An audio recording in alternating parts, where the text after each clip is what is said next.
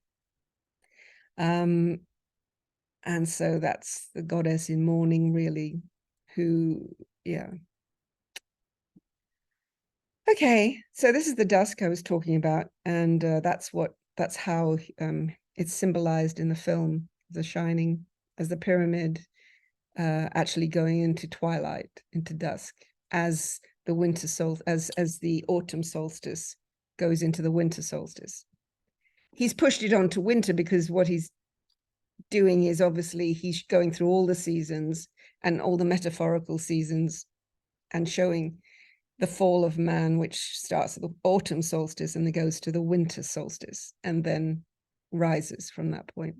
But there he's demonstrating what happens at the autumn equinox, and which he knew would be the age of, just before the age of Aquarius, not the age of Aquarius itself, because that's a pickup, obviously. Then things pick up. But we have a lot to a lot to sort out in mankind before we can actually pick up anything, because as we see with horrifically, our consciousness is at a very, very low point. And that's what's being demonstrated. And that's what the ancients knew would be demonstrated. And that's what he's demonstrating there. So this is the solar eclipse, which I won't go into, because we did talk about it at Astrospeak, had a really good talk between us all, and that was very informative. And I believe there's a talk about it tonight as well today. But anyway, that is the solar eclipse, just for your information, at 21 Libra, because it is a set. I mean, it goes obviously with this eclipse and even the other ones, 6 months before, 6 months ahead, and even on the Saros cycle, as we found out. It's linked to, you know, the Crusades, for goodness sakes. Yeah, the Saros cycle is a very violent cycle of the nature of Mars and Pluto and Saturn, and it reappeared when Nazi Germany was rising. But you can look at Astrospeak and find out what we were saying about that, because we did go into it. In every way, these eclipses are showing us the shadow, and they're showing us that we need to balance this. This is Matt with the white feather of Libra, so I thought that was appropriate. That's also obviously the solar eclipse. That's a solar eclipse. This figure, obviously, I've used that before in the series, and that's it's very good. It's meant to be also, you can see the cross there, the shape of the cross, but you can also see this is the brainstem. So this is the inner sun at the top of the brainstem. The inner sun is when the pituitary gland, which obviously is of the moon, is joined with the pineal gland, which is the male solar gland. And when they are connected and synchronized then with the thalamus, and the thalamus in the center of the head is actually the seat of the inner sun. And that's when enlightenment occurs. We could still, you know, join them all up and get as far as to enlightenment as possible, you know. Anyway, so plowing ahead, because I'm not gonna go over that, because we're talking a little bit about the, okay, that's the solar eclipse again. I just wanted to, yeah. So just about it, I've put all these in here. And I'm not going to mention them all, but you'll notice if you go on, these are the Centaurs. So this is Nessus. This is Chariclo there. Pholus, that's Pholus. Pholus is very, very predominant in this setup. And there's Absolus. And obviously Chiron. Everyone knows Chiron. Where is he? In Libra. Sorry, he's in Aries. Where is he? Never mind, he's in Aries. Where is he? I've lost Aries. It's up here. There you go. Anyway, so the Centaurs.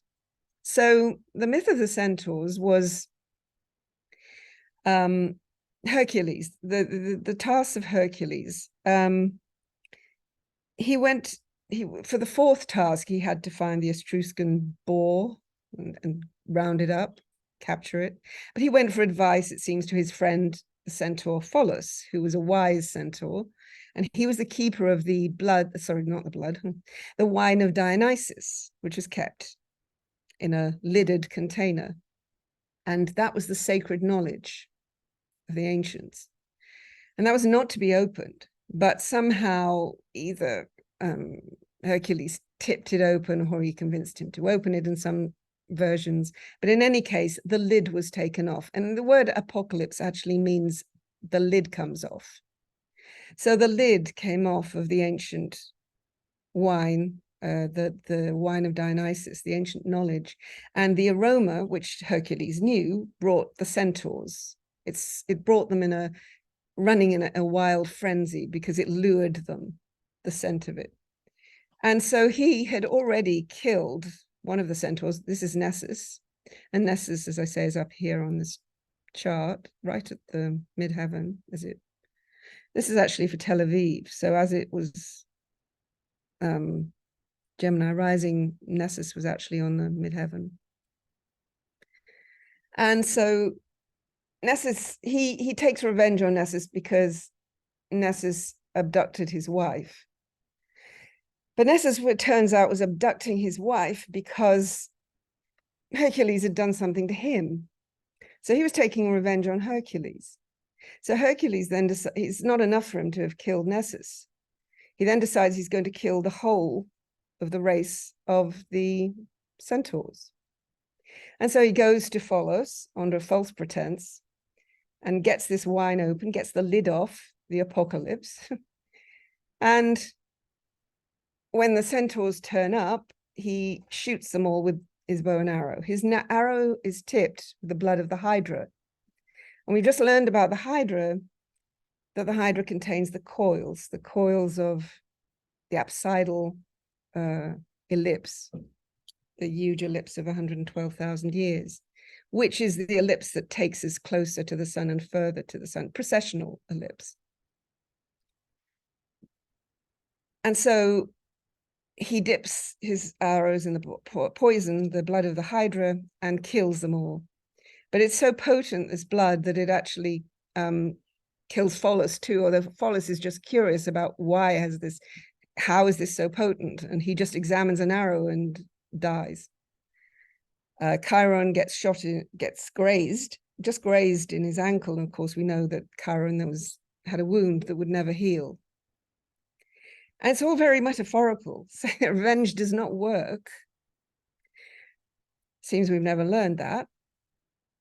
And so they all die. Chiron is wounded. His wife is all right, she wasn't there, Chariclo. Chariclo's here. These are all part of the Kuiper belt, and Melanie Reinhardt is really good about them to learn about them. I've got lots of her books about the Centaurs.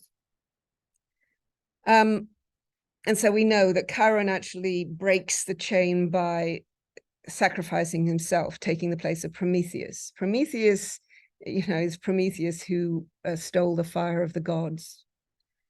But Chiron takes his place on the rock and gets his liver, but he actually can't die. So it's a very great sacrifice.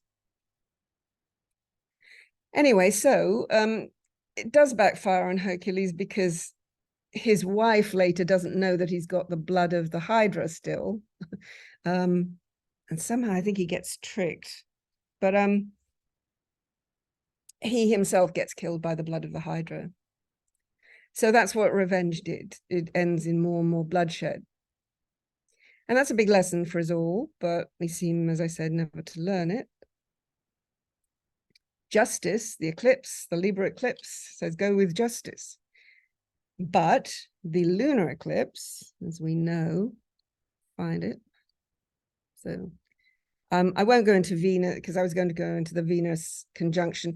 Over the summer, obviously, we had the inferior conjunction of Venus, and that's all part of this because it was like Inanna's descent.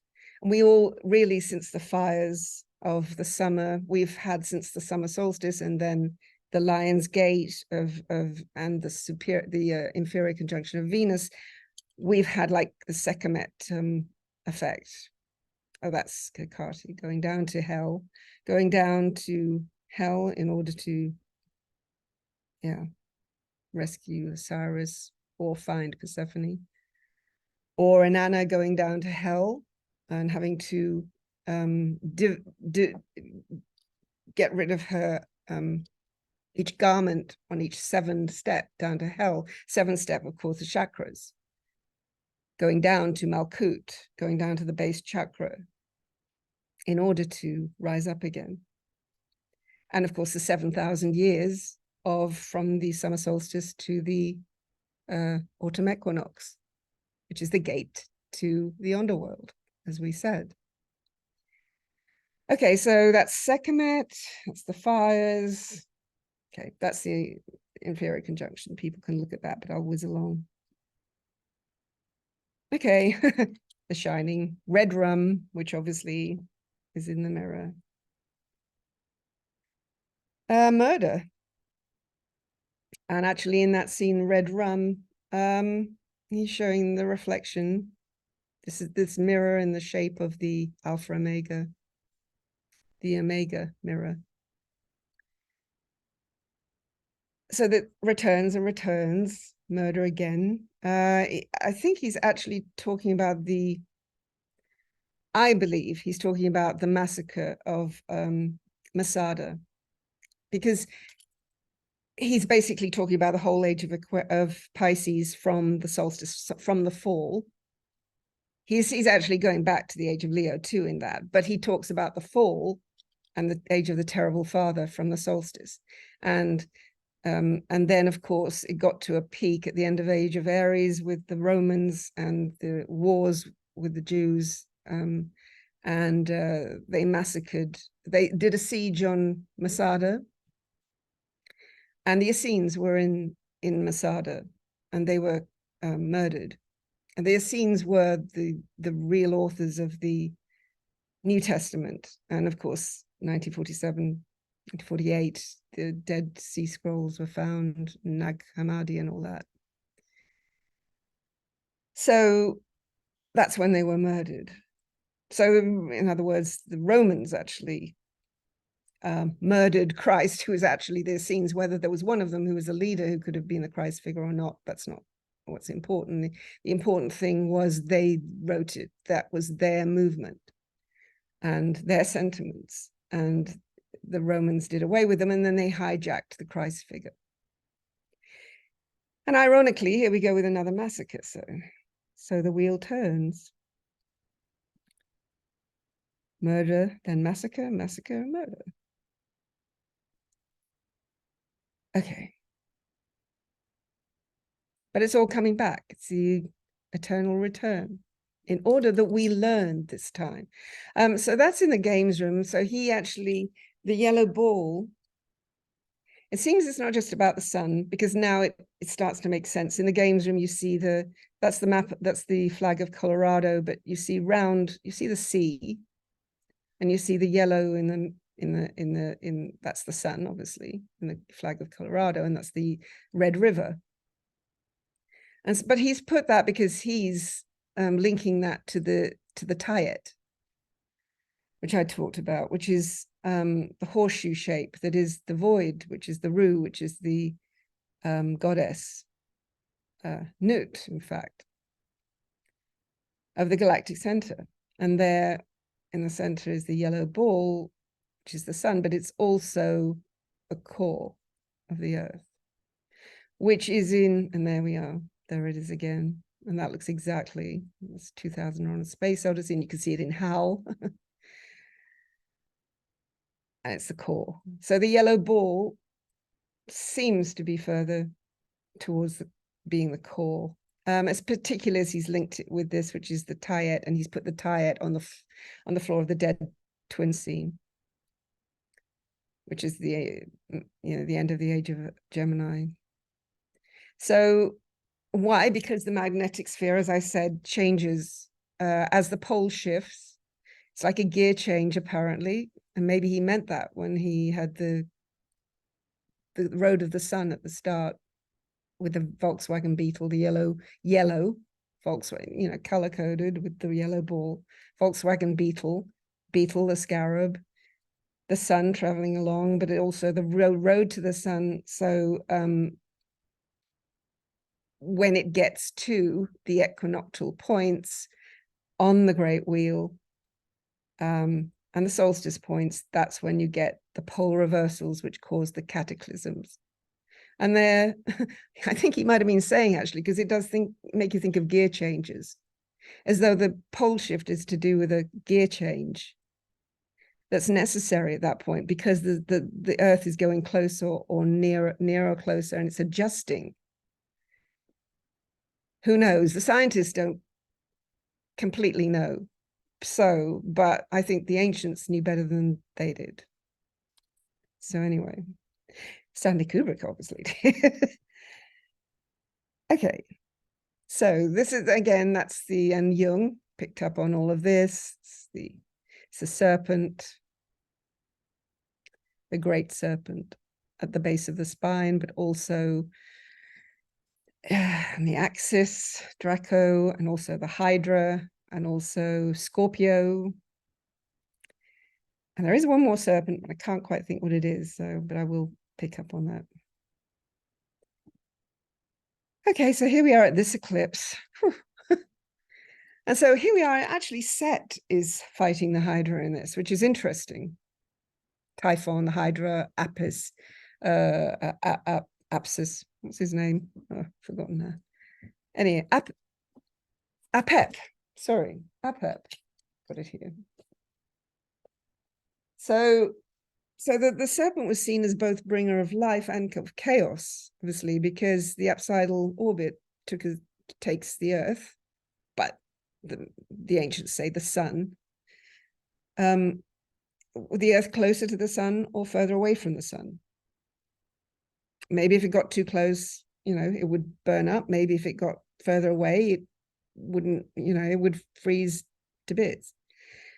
So it is nature. It is cyclical, and there's some, amazing design to it all. Any case, so they certainly thought so. And we as astrologers obviously think so. When the Earth leaves the ellipse to become circular, so it becomes, at this point, at the end of 4 of these coils, the orbit becomes the elliptic orbit, the apsidal orbit, then becomes circular. And now actually that is beginning to happen. The scientists say that's beginning to happen. They don't mention the 112th year.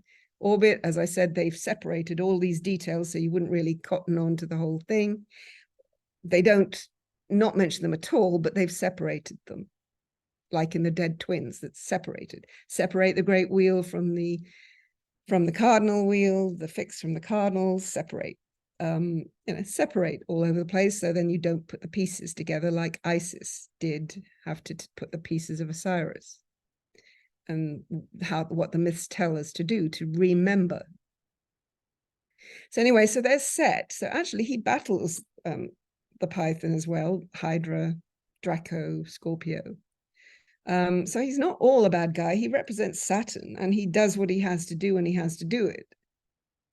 So that's sort of telling us this is not Saturn, this is not Set who produces the chaos. The chaos is part of nature, and the chaos is represented by the serpent, which actually gives life as well. And there's Isis with the falcon, which is Horus. So on the eclipse, I mean, you'll know quite a lot about the lunar eclipse. But I mean, what is very, very noticeable is that 5 degrees Taurus, there's the fixed star Sheraton on that, which is of the nature again of Mars and Saturn, like the solar eclipse was.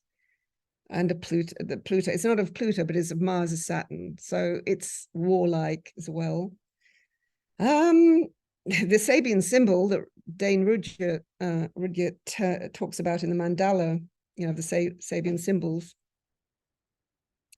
is for 5 degrees Taurus is actually a widow at an open grave. which couldn't be more appropriate as well. But it also represents the void that can lead on to transformation, he says in that, to a new birth. It's our consciousness that has to make the choice. We have to make the choice. It's us. It's nature does what it has to do, but we are the ones that make it worse or better. Yeah, so running out of time, so I won't go further into that, but it's amazing if you just look at the whole thing. It's painful, but this is showing us, we are seeing now the apocalypse. The lid is coming off and we are seeing, and possibly if consciousness is high enough, if the lunar consciousness wins out, if Isis wins out, we help with the rising of the moon, then we can stop the declining sun wreaking more havoc. Let's hope so. Okay, so where am I on this? So again, that's set. Again, you see he's on the barge with, there's these, the serpent again with the coils of the thousands of years. I don't know how many coils you got there, but you know, 7s, 14s, they're all indicative of it all, 12, 13s. And there's the sun god Ra sitting on the barge, and he's spearing. So he's actually, Saturn tries to mitigate the chaos, although he's been given a bad rap. And there's the sun god himself, Ra, actually cutting, again, the serpent is cut into pieces. Interesting. It's the same, because it's the lunar cycle, 28,000 years. It's the huge mirror image of the 28-day cycle of the moon. Okay, Solomon's temper, Solomon, Sol, obviously, sun, moon, temple. The Bible is full of the code, just as it's all code. And it's all based on astrology. It's based mainly on the Great Wheel. So the door for the lowest chamber, the right side of the house. They talk about the brain as well. The middle winding stairs, the middle chamber. The door, obviously, Christ talks about the door. Yeah, and there's the chakras. So put that up there as well. And there's the brainstem.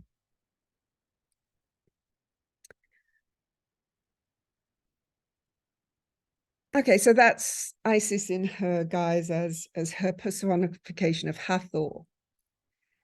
So Hathor now, Hathor is the cow goddess that Hathor, Isis became after she left the terrible mother behind and joined Horus in the golden age of Leo, the age of Leo, the epoch of the great father, and became goddess Hathor. And I have talked about that.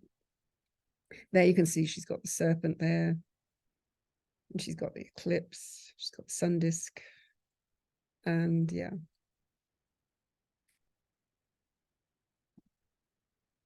And there we are. There's the so that's the Apis bull, in fact, which again is the Apis bull is Taurus, but there you go, it very much reflects the lunar eclipse.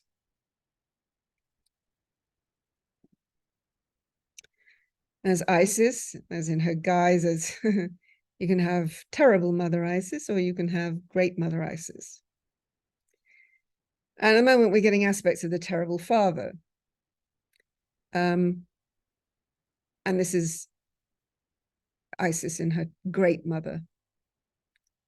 She is the great mother. There, she's the caduceus, and there's the two serpents that run up the spine, the caduceus, the jed column, the axis, Ida and Pingala, which are the serpents that join up in the head, in the brain. And then you get the glands, the 3 glands, and you get the 12 stars, which are obviously constellations. Rising, the Kundalini rising. Okay, Dionysus. Dionysus, the rising, as I say, the resurgent god. Dionysus is also an aspect of Osiris, of Horus. He was a Greek myth, of course, but of the same thing. So he was the god that combined Horus, Osiris, the god of wine, the god of nature, of Pan. Pan was another god that was, his buddy. Although he's got the horns of Taurus, so there you are. He's of the serpent, and he's also of the bull. He's good and he's bad, but also he looks very Christ-like there, and he's also the Christ. And he's androgynous, so he's also of Isis, not just of Osiris. And there you have the inner eclipse rising, and the cardinal cross. This is the cardinal cross, not the Christian cross that was hijacked by the Romans. The cardinal cross of the zodiac, which is the ecliptic, which is the equinoxes and the solstices, and which the Christ consciousness rises up. Okay. And where am I here? I think that's it. Okay, then. It's all for now, folks. And the saga continues on the outside, but hey. Okay. Is anybody there? Wow. Thank you, Michaela. Thank you. Thank you, Sue. That was awesome. Oh, thank you. Oh. So much, over, that kind of mixes and mingles and goes together. It's amazing. Yes. Isn't it amazing? Yeah. I know it is. And that's exactly obviously as they intended that it would do, and actually comes together with the present and the past. And it's just incredible. It's like, yeah, we're seeing living astrology sort of in Technicolor, in CinemaScope now, which I'm not sure we want that much of a view, but hey, we've got to have it. So we've chosen it. Yep. And here we are. Here we are. Yeah. Well, we will look forward to your next installment. Thank you. And I look forward to Astrospeak and Absolutely. Yes. Absolutely. Yeah. Great. Thank you. Thank you. Thanks, Sue. Thank you, Michaela. Thanks, Robert. Thank you. There's noisy here, so I had to keep muted. Namaste. Let's keep meditating. Keep our feet on the ground and our feet on our ground and our heads in the stars, as they say. Absolutely. And we need to do a big meditation. Is the group doing a meditation for the full moon or anything, or something like that? Is anyone doing one, do you think? Or I'm sure there are. I'm sure there are some. Yeah. I'm going to be starting one, but not for a couple more months. Okay. Right. Yeah, that would be good. I think we really need to do that sort of thing, don't we? Yeah. Grounding is, I think, is very important right now. It is. It certainly is. Yeah. Okay. Thank you. Thank you so much. Thanks, guys. Take care. You too.